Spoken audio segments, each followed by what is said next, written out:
இனி ஆசிகளும் முதன்மை உரையும் ஒரே மண்டபத்திலே வீற்றிருந்து அவரிடம் ஆசி பெறுவதற்கு, அவருடைய முதன்மை உரை கேட்பதற்கு நாங்கள் எல்லோரும் பாக்கியம் செய்தவர்கள். தமிழ்நாட்டிலே அவரை சந்திப்பதற்கு பல மணி நேரம் காத்திருக்க வேண்டியிருக்கும்.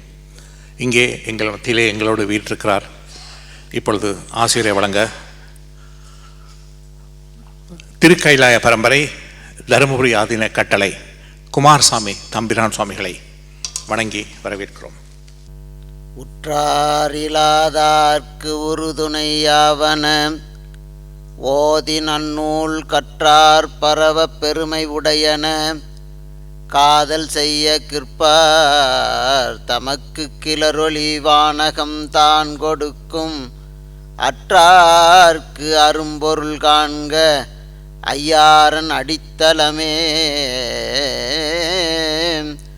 ஓதி நன்னூல் கற்றார் பரவ பெருமை உடையன காதல் செய்ய கிற்பார் தமக்கு கிளரொளி வானகம் தான் கொடுக்கும் அற்றார்க்கு அரும்பொருள் காண்க ஐயாரன் அடித்தலமே.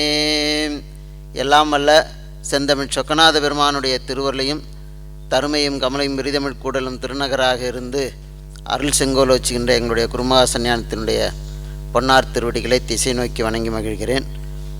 இரண்டாவது உலகத் திருமுறை பெருவிழாவினுடைய 2ஆம் நாள் விழா மிக சீரோடும் சிறப்போடும் தொடங்கி நடந்து கொண்டிருக்கிறது.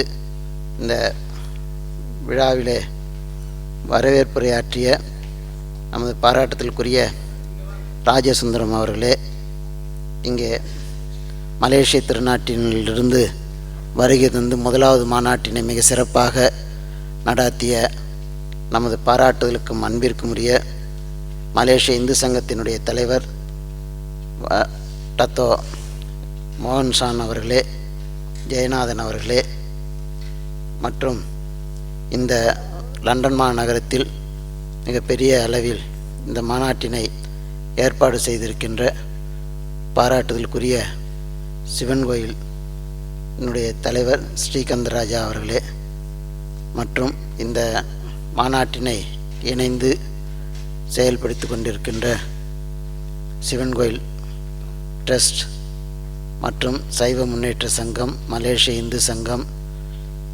அதனுடைய அங்கத்தினர்கள், இந்த விழாவில் கலந்து கொண்டிருக்கின்ற பேராசிரியர்கள், ஓதுவாமூர்த்திகள் மற்றும் பார்வையாளராக வருகை தந்திருக்கின்ற பெரியோர்கள், தாய்மார்கள், உங்கள் அனைவருக்கும் எல்லா நலன்களும் வளன்களும் கிடைக்க வேண்டும் என்று பிரார்த்தித்து வாழ்த்துகின்றோம். நேற்றைய நாள் திருமுறையினுடைய சிறப்பினை பல நோக்கங்களிலே நம்முடைய பேராசிரியர்கள் எல்லாம் மிக அழகாக எடுத்து காட்டினார்கள். திருமுறை பன்னிசையும் இங்கே இருந்து பலரையும் ஆற்றுப்படுத்தியிருக்கின்ற சாமி தண்டபாணி ஓதுவார் அவர்கள், மதுரையிலிருந்து வருகை தந்திருக்கின்ற பொன் முத்துக்குமரன் அவர்கள், இவர்களுடைய திருமுறை இசை விழாவும் அவர்கள் பயிற்றுவித்த மாணவர்களும் மிக சிறப்பான முறையிலே இன்றைக்கு பண்பொருந்த இசை பாடுகின்ற பாங்கினை நேற்றும் இன்றும் கேட்டு மகிழ்ந்தோம். சென்றிடுவீர் 8 திக்கும் கலை செல்வங்கள் யாவும் கொணர்ந்திங்கு சேர்ப்பீர் என்று பாரதி விரும்பினான். ஆனால் தமிழகத்தில் இருக்கின்ற அந்த கலை செல்வங்களை வெளியிடங்களுக்கு சென்று அவர்களை உருவாக்குகின்ற பெரும் பொறுப்பினை இந்த ஓதுவாமூர்த்திகள் செய்திருப்பது மகிழ்ச்சிக்குரியது. ஒரு சின்ன தீக்குச்சியினால் பல தீபங்களை ஏற்ற முடிகிறது. அதை போன்றுதான் ஒரு சின்ன விதையினை கொண்டு பெரிய ஆலமரத்தை உருவாக்க முடிகிறது. பண்பொருந்த இந்த பண்ணிலே பாட வேண்டும் என்று நமக்கு வழிவகை செய்திருக்கிறார்கள். ஆனால் அந்த பன்முறைப்படி தான் பாட வேண்டும் என்கின்ற மரபினையும் நமக்கு நெறிப்படுத்தியிருக்கிறார்கள். எந்த ராகத்தில் வேண்டுமானாலும் பாடலாம், எந்த பண்ணிலே வேண்டுமானாலும் பாடலாம் என்று நாம் இருந்தால் அதற்கென்ற ஒரு வரையறைகளுக்காக ஒரு திருமுறைகளை வைத்திருக்கிறார்கள். பண் என்று போற்ற பதிகங்களை பண்ணோடு தான் பாட வேண்டும். ஆனால் தான் பண்ணின் இசையாகி நின்றாய் போற்றி என்று நமக்கு காட்டுகிறார். பண்பொருந்த இசை பாடும் அடியார்கள் குடியாக அவங்களுக்கு என்ன கொடுக்கிறார் சாமி? மண்ணின்றி விண்கொடுக்கும் மணிகண்டன் மருவும் இடம் என்று சொல்லுகிறார். அதனால் இன்றைக்கு நமக்கு 1000 சொச்சம் பண்கள் இருந்து அவைகளை இழந்து 103 பண்கள் இருந்ததாக நமக்கு அடியாருக்கு நல்லார் உரையிலே காட்டுகிறார். அவைகளையும் நம்ம இழந்து இப்போது 24 பண்களிலே தான் திருமுறைகளை பாடிக்கொண்டிருக்கிறோம். இன்னும் அதிலே சில பண்கள் சாளரபாணி என்கின்ற பண்ணுக்கு இதுதான் இந்த ராகம்தானா என்று இன்னும் முடிவு செய்தாமலேயே பலரும் பேசி கொண்டிருக்கிறோம். ஆக இருக்கின்ற மரபுகளை ஓதுவாமூர்த்திகள் அதை கட்டி காப்பாற்றி வருகின்றார்கள். அதே போன்று நம்முடைய இந்த திருமுறையினை விளக்கம் செய்கின்ற பேராசிரியர்களும் அந்த மரபினை ஒட்டி மூலவர்கள் என்ன கருத்தினை சொல்லியிருக்கக்கூடும் என்கின்ற நிலையிலே தான் திருமுறையை பற்றி மிக அழகாக நேற்றைய நாள் நம்முடைய நல்ல சிவம் அவர்கள், சிவகுமார் அவர்கள், மருதநாயகம் அவர்கள், நடராஜன் அவர்கள் இவர்கள் எல்லாம் பேசினார்கள். ஆனால் திருமுறையை இன்றைக்கு கொடுத்த ஞானசம்பந்த பெருமான் தமிழ் மொழிக்காக கொடுக்கப்பட்ட இலக்கிய வகைகளிலே யாரும் செய்யாத தமிழுக்கு திருமுறை, ஏன்னா செம்மொழி மாநாடு நடத்துகிறார்கள், மற்ற தமிழ் மாநாடுகள் நடத்துகிறார்கள். ஆனால் திருமுறையே கிட்டக்கவே அவங்க கூப்பிடுறதே இல்லை. திருமுறையும் மடங்கள் வளர்த்த தமிழையும் அவர்கள் நேசிப்பதே இல்லை.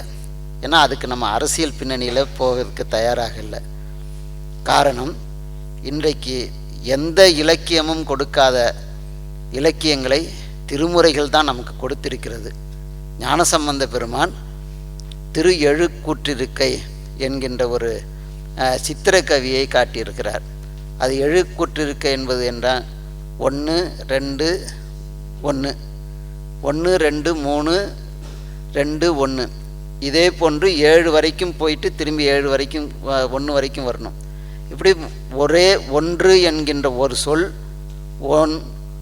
ஒன்று, ஒருமை, ஓர், ஒரு என்கின்ற பல வகைகளில் வரணும், பல பொருள் கொடுக்கணும். ஆனால் 7 முறை அது கையாளணும். இது ஒரு சித்திரக்கவி.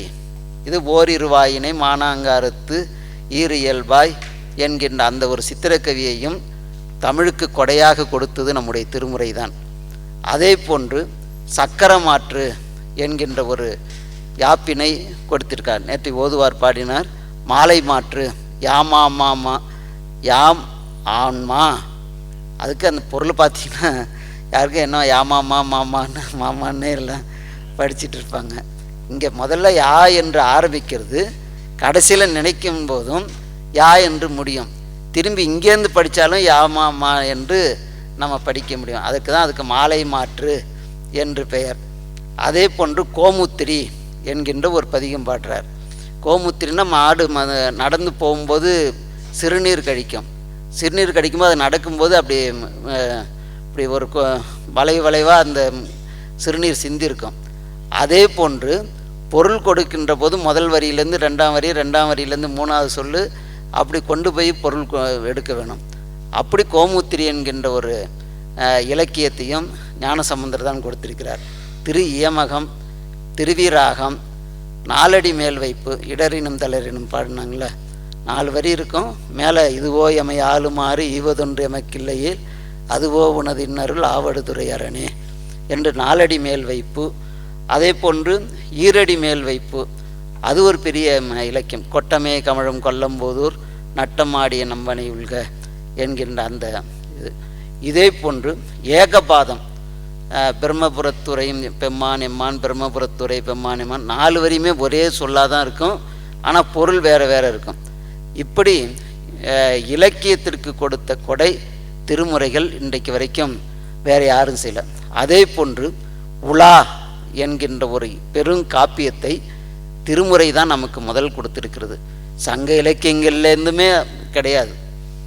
ஆனால் உலா என்பது 7 வயது சிறுமி முதல் 16 வயது சிறுமி வரைக்கும் அவன் தலைவன் மீது கொண்டிருக்கின்ற காதலை பற்றி ஒவ்வொரு பருவத்திற்கு ஏற்றவாறு வருகின்றது.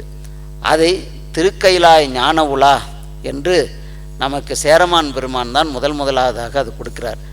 இதை அங்கே போய் சுந்தரமூர்த்தி நாயனார் கைலாயம் போகிறார் என்று தெரிந்த உடனே ஒரு யானையை அவரும் வந்துவிட்டது, ஏறப்போகிறார். இவருக்கு அது செய்தி தெரிஞ்ச உடனே அவர் உடனே குதிரைகளுக்கு உபதேசம் பண்ணிவிட்டு அவரும் பின்னாடியே போகிறார். போனோடனே அங்கே நந்தியம்பெருமான் உங்களுக்கு மட்டும்தான் அழைப்பு அப்படின்னு சொல்லிடுறார். உள்ளார போய் அந்த சுந்தரமூர்த்தி நாயனார் சாமிகிட்ட சொல்கிறார், தங்களை பற்றி என்னுடைய நண்பர் ஒருவர் வந்திருக்கிறார், பாடுறதுக்காக வந்திருக்கிறார். அங்கேயே பாடினது திருக்கைலாயத்தில் முதலாக தமிழ் ஒலிக்க செய்த பெருமை நம்முடைய திருமுறைக்கு இருக்கிறது. அந்த திருமுறை அங்கே பாடியது அது திருக்கைலாய ஞான உலா என்கின்ற பெரிய கொடையை கொடுத்தது. அதே போன்று கடிதம் எழுதுகின்ற முறையையும் கூட நம்முடைய திருமுறை தான் முதலாவதாக கொடுத்திருக்கிறது. ஃப்ரம் டு சப்ஜெக்ட் போட்டு இன்றைக்கு எழுதுகிறோம். அனுப்புனர், பெறுநர், பொருள், மன்னிய சிவன் யான் மதிமலி புரிசை மாடக்கூடல் என்று 11ஆம் திருமுறையில் சாமியே அதை எழுதுகிறார். 2 வகையில் எழுதுகிறார். ஒன்று அருள் வேட்டு, மற்றொன்று பொருள் வேட்டு. இது பொருளுக்காக எழுதினது சேரமான் பெருமானுக்கு. சேரலன் காண்க என்று பெறுநர், வான்பொருள் வரவிடுப்பதுவே என்று 3வது சப்ஜெக்ட் முடிக்கிறார். அப்படி கடித முறைமையையும் கொடுத்தது நம்முடைய தமிழ் இலக்கியத்திற்கு கொடுத்த கொடை திருமுறை தான் கொடுத்திருக்கிறது. அது நேற்றைக்கு நம்முடைய நல்ல சிவம் பாடுகின்ற போது ரகரம் அதில் பெரிய ரகரமாக சின்ன ரகரமாக தான் இப்போ அப்படி தான் கேட்பாங்க. வல்லினம் மெல்லினம் கூட தெரியாது. தமிழ் இன எழுத்துக்களில் இனம் என்றே இருக்குது. கசட தபர வல்லினம், ஞஞன ஞமன மெல்லினம், எரள வடல இடையினம். இது திரைப்பட பாடலில் கூட பாடுறாங்கல்ல, என்ன பார்வை இந்த பார்வை, இடை மெலிந்தால் இந்த பாவை. ரகரம் மெலிஞ்சிட்டுதுன்னா பார்வை ஆயிடுது. அதே போன்று அது இடையின ரகரம் என்று அதை சொல்லுவாங்க. ஆனால் இப்போ இடையின ரகரம்னு சொல்ல தெரியாமல் சின்ன ரகரம் பெரிய ரகரம்னு சொல்லிடுவாங்க. வல்லெழுத்தும் மெல்லெழுத்தும். ஆக இதை வண்ணம் என்று இலக்கியங்களில் சொல்லுவோம். இலக்கணத்தில் வல்லெழுத்து வண்ணம். இப்போ முத்தைத்தரு பத்தி திருநகை அத்திக்கொரு முத்துச்சரவணை என போகுது என்றால் அது வல்லெழுத்துக்களாக வருகிறது. அது வல்லிசை வண்ணம் அப்படின்னா. மெல்லிசை வண்ணம், உருட்டு வண்ணம், உலகு குளிர அமுது மதியில் ஒழுகு அமுத கிரணமே என்று அப்படியே வருவது. இதே போன்று வண்ணங்களிலேயும் நம்முடைய ஞானசம்பந்த பெருமானுடைய பதிகங்கள் மிக அதிகமாக காணப்படுகிறது. 20 வண்ணங்களில் கிட்டத்தட்ட ஞானசம்பந்த பெருமான் எல்லா வண்ணங்களையும் தொட்டுறார். அதனால்தான் திருப்புகழில் மட்டும்தான் அத்தனை வண்ணங்களும் கையாளப்பட்டிருக்குது. இந்த அருணகிரிநாதர் தாம் இந்த வண்ணங்களை கையாளுவதற்கு காரணமாக ஞானசம்பந்தருடைய பதிகங்கள் இருந்த காரணத்தினால்தான் அவரை தன்னுடைய குருநாதராக ஏற்றுக்கொண்டு ஞானசம்பந்த வித்தக கவி பாடுகின்ற ஞானசம்பந்தர் என்று பாடுகின்றார். ஆகவே அவர் கொடுத்த தமிழுக்காக கொடுத்த கொடை ஞானசம்பந்தர் பெருமான் முதலாவியர்கள் கொடுத்தது. அதே போன்று மூவருடைய பன்முறைமைகளில் மூவரும் கையாளாததில் ஒவ்வொருவர் மட்டுமே கையாண்ட பண்கள் இருக்கிறது. ஞானசம்பந்தர் அந்தாள குறிஞ்சி நேற்றுக்கு பாடினாங்களே, கல்லூர் பெருமணம் வேண்டாம், அந்த பதிகம் இருக்கிறதே சாமா ராகத்தில் பாடுவாங்க. அது அவர் பாடிய, வேறு யாரும் மற்றவர்கள் பாடாத பண் அந்தாள குறிஞ்சியை ஞானசம்பந்த பெருமான் பாடியிருக்கிறார். அதே போன்று அப்பர் பெருமான் திருத்தாண்டகம் என்கின்ற ஒரு நமக்கு 6ஆம் திருமுறை முழுவதும் திருத்தாண்டகம், அது என் சீர் விருத்தம் என்று யாப்பு இலக்கணத்திலே சொல்வார்கள். அதை அப்பர் பெருமான் மட்டுமே கையாண்ட இது. அதே போன்று சுந்தரமூர்த்தி நாயனார் அவர் செந்துருத்தி என்கின்ற மீளாடிமை என்கின்ற பதிகம், அது மத்தியமாவதி கடைசியாக பாடுகின்ற ராகங்களில் மேடைகளில் பாடுவாங்க மத்தியமாவதி. அதை அவர் செந்துருத்தி மற்றவர்கள் பாடாததை பாடியிருக்கிறார்கள். எதற்காக இதை சொல்கிறேன்னு சொன்னால், தமிழுக்கு திருமுறை கொடுத்த கொடை என்ன என்று கேட்கிறார்கள். திருமுறை என்ன செய்தது? வெறும் சமயம் மட்டும்தானே பாடுகிறது என்று நினைக்கிறார்கள். ஆனால் தமிழ் என்று பேசுகின்றவர்கள், தமிழ் என்று மொழியையும் அதனுடைய வளர்ச்சியையும் நேசிக்கின்றவர்கள் என்று போலியாக சொல்லுகின்றவர்களும் கூட சிந்தித்து பார்க்க வேண்டிய ஒரு கொடை நம்முடைய நாயன்மார்களால் கொடுக்கப்பட்டது. அதே போன்று சரிகம பதனிசை என்று சொல்லுகின்ற அந்த சுரஸ்தானங்களையும் கூட தமிழிலேயே காரைக்கால் அம்மையார் தன்னுடைய பதிகத்திலே வைத்து முதலாக கொடுத்து, இசைக்கு தாய் என்று நாம் காரைக்கால் அம்மையார் சொல்லுவோம். ஆகையினால் அவள் கொடுத்த கொடைதான் இன்றைக்கு இசையினுடைய மரபுகள் பின்பற்றப்படுகிறது. ஆகவே தமிழுக்கு கொடுத்த கொடை திருமுறைகள் பல்லாற்றானும் சிந்திக்குவதற்கு ஒரு வாய்ப்பாக இந்த உலக திருமுறை மாநாடு 2வது மாநாடு இங்கே நடைபெறுகிறது. திருமுறை இளைஞர்களுக்கு கொண்டு போய் செல்ல வேண்டும் என்றே தொடர்ந்து எல்லோரும் அதையே பேசி கொண்டிருக்கிறார்கள். ஆனால் இன்றைக்கு திருமுறையில் காலையில் இங்கே படித்தவர்கள் எத்தனை இளைஞர்களாக வந்து மேடையில் உட்கார்ந்திருந்தார்கள் என்பதை சிந்தித்து பார்க்க வேண்டும். ஏன் இன்னும் அதை கொண்டு போய் செலுத்துவதற்கு ஒரு கருவியாக நாம் இதை கொண்டு போகவில்லை என்பதை சிந்திக்க வேணும். ஏன்னா திருமுறையில் இருக்கிற தாக்கங்களை, கருத்துக்களை அதை மொழிபெயர்த்து, அதற்காக இன்றைக்கு இன்டர்நெட்டில் நீங்கள் வந்து திருமுறையை சொன்னீங்கன்னா அதில் எல்லா பொருள்களும் அதே எல்லா மொழிகளிலேயும் இன்றைக்கு மொழிபெயர்க்கப்பட்டிருக்கிறது. அதனால் அதை படிப்பதற்கு நாம் முதல்ல ஆவணம் செலுத்த வேண்டும். அப்படி செலுத்தி விட்டால் அவர்களுக்கு இன்றைக்கு என்ன தேவையோ அந்த தேவையை திருமுறை நமக்கு கொடுக்கிறது. ஏன்னா ஒருத்தன் கவலையில் இருக்கிறான், அவன் வந்து இன்றைக்கி ஏதோ ஒன்று இப்போ ஒரு தேர்வில் வெற்றி பெற்றல தோல்வி ஆகிட்டான், உடனே தன்னுடைய தற்கொலை முயற்சிக்கு போகிறான். இது இங்கே தமிழ்நாட்டில் அதிகமாக நடக்கிறது. வாழ்க்கையில் வந்து அவங்க தோல்வி ஆகிட்டாங்கன்னா அதுக்காக தோண்டு விடக்கூடாது. ஞானசம்பந்தர் தான் முதல்ல சொன்னார், தாம் என்று மனம் தளரா தகுதியராய் உலகுக்கு ஆம். உன்னால் உலகுக்கு காரியங்கள் ஆக வேண்டியது இருக்குது, நீ என்னைக்கும் மனம் தளராது அப்படின்னு சொன்னார். தாம் என்று மனம் தளரா தகுதியராய் உலகுக்கு ஆம் என்று சரண் புகுந்தார் தமைக்காக்கும் கருணையினான் ஓம் என்று மறைபயில்வார் பிரம்மபுரத்துறையும் காவலந்தன் கரம் சேர்ந்த கண்ணானே என்று கனல் சேர்ந்த கண்ணானே என்று ஞானசம்பந்தர் பாடுகிறார். ஆகவே தாம் என்று மனம் தளரக்கூடாது என்று முதல்ல சொல்லிட்டு அது பின்னாடி சொல்கிறார், மனம் பற்றி வாழ்மீன். ஒரு வேலைக்கு போகிறோம், அந்த வேலையில் வந்து போனோம்னா முதல்ல கான்சன்ட்ரேஷன் அதிலே தான் நம்முடைய கவனம் இருக்க வேண்டுமே தவிர வேறு சிந்தனைகள் அதில் இருக்கக்கூடாது. அப்படி இருந்தால் அந்த காரியம் சிதறும், பதறிய காரியம் சிதறும் என்று சொல்வார்கள். ஆகையினால் மனம் பற்றி வாழ்மீன் மாதுக்கள் நீங்கள் உரிமீன் சாதுக்கள் மிக்கிர் இறையே வந்து சார்மீன்களே என்று ஞானசம்பந்தர் காட்டுகிறார். இதைத்தான் அப்பர் பெருமானும் ஒன்றி இருந்து நினைமீங்கள் உந்தமர்க்கு ஊனமில்லை என்று சொன்னார். ஆகவே மனம் பற்றி வாழ்ந்தும் ஒன்றியிருந்து நினைந்தும் தாம் என்று மனம் தளராமல் இருப்பதற்குரிய வழிவகைகளை காட்டுகிறது. அடுத்து இன்றைக்கு அவருடைய ஃப்ரெண்ட்ஷிப், நட்பு, ஏன் சுந்தரமூர்த்தி நாயனார் கொடுக்கிலாதானை பாரியே என்று கூறினும் கொடுப்பாரிலை என்று பாட வேண்டும். ஏன்னா கர்ணனுக்கு மேலே கொடை உள்ளவன் யாரும் இல்லை. கார்த்திகைக்கு பிறகு மழையில்லை, கர்ணனுக்கு பிறகு கொடையில்லை என்று சொல்வார்கள். ஆனால் கர்ணனை பாடாமல் பாரியை ஏன் பாட வேண்டும் அப்படின்னு இந்த ஒரு கேள்வி எடுத்துகிட்டு நம்ம சிந்தித்து பார்த்தோம்னா, வள்ளுவர் நட்புக்கு மட்டும் 4 வகை சொன்னார். ஆனால் மற்ற எல்லாத்துக்கும் ஒன்று இதுக்கு வினைக்கு மட்டும் 2 சொன்னார். நட்பு, நட்பாராய்தல், தீ நட்பு, கூடா நட்பு. இவன் கொடையிலே சிறந்தவனாக விளங்கியிருந்தாலும் கூட ஆனால் அவன் கொண்டிருந்த நட்பு கூடா நட்பு. ஆகையினால்தான் அவனை கூடா நட்பு கொண்டவனை பாடக்கூடாது என்று சுந்தரமூர்த்தி நாயனார் அவரை விடுத்து பாரியை பாடியதற்கு காரணமாக இருக்க வேணும்.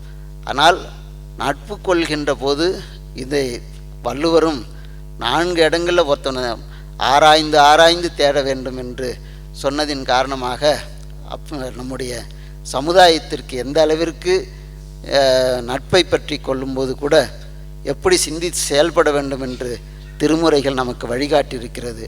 ஆகையினால் எது ஒன்று காரியங்களையும் துணிச்சலோடு செய்ய வேண்டும். அதான் மலையே வந்து வீழினும் மனிதர்கள் நிலையில் நின்று கலங்கப் பெறுவீர்கள் என்று நமக்கு அப்பரடிகள் காட்டியிருக்கிறார். நேற்றைக்கு குறிப்பிட்டது போன்று அஞ்சுவது யாதொன்றுமில்லை, அஞ்ச வருவதுமில்லை, நாமார்க்கும் குடியெல்லோம் நமனை அஞ்சோம் என்று சொன்னார். இதை ஞானசம்பந்த பெருமானும் சென்றபோது அவர் சொல்கிறார், ஈனர்கட்கு எளியேன் அலேன் என்று சொல்லுகிறார். ஆகவே அந்த ஒரு துணிச்சலோடு வாழ்க்கையை நமக்கு நெறிப்படுத்துவது, இளைஞர்களுக்கு போதிப்பது திருமுறையாக விளங்குகிறது. ஒரு கடைசியாக வாழ்க்கை என்றால் எப்படி இருக்க வேண்டும், நான் இதை பல இடங்களில் சுட்டி காட்டுவது. ஏனென்றால் இன்றைக்கு எல்லோரும் வீடுகளில் வசிக்கிறாங்களே தவிர யாரும் குடும்பம் நடத்துகிறதா தெரியல. காரணம் ஏன்னா எல்லாருமே நேற்று அவர் சொன்னது மாதிரி 20 வருஷத்து சாப்பாடை கூட அப்படியே எடுத்து வச்சு ஃப்ரிட்ஜில் வச்சு எடுத்து கொடுத்துட்டு நமக்கு அடுத்தடுத்த வேலைக்கு போகிறதுனால அவங்க வாழ்க்கையை அப்படி சுவைத்து செய்கிறதில்ல. இதை நம்முடைய சுந்தரமூர்த்தி நாயனார் குடும்பம் என்றால் எப்படி இருக்க வேண்டும், கணவன் மனைவியிடையே சந்தேகம் வரக்கூடாது, வாழ்க்கை சிறப்பாக நடக்க வேண்டுமேனால் அப்படி இருந்தால்தான் வாழ்க்கை சிறப்பாக இருக்கும். மிக அற்புதமாக ஒரு ஓமையை சொல்லுகிறார். ஒரு ஆண் யானை பெண் யானை வெளியில் ஆண் யானை போயிட்டு வந்தோடனே பெண் யானை குழந்தைங்களுக்கெல்லாம் சாப்பாடு ஊட்டி இருக்க வேணும். அப்படி ஒரு கற்பனை பண்ணிக்கிங்க நீங்கள்.